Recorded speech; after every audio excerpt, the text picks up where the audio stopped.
Бүгд найрамдах Монгол Ард улсын хөгжил дэвшилийн 44 жил Маршал Юмжаагийн Сэдэнбалын он жилүүд байлаа. Эрүүл мэндийн салбар хөгжиж, хүн амын тоо 2 саяд хүрч,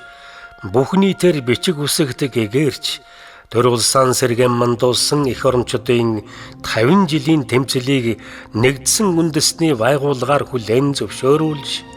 олон улсын сансар судлалын хөтөлбөрт Монгол сансрын нисгэгч оролцож, ардын арим орчин үеийн хүчрхэг зэвсэгтэй хөдөөж явах аж үйлдвэр соёл урлагийн хөгжил оргил үедээ хүрсэн билээ.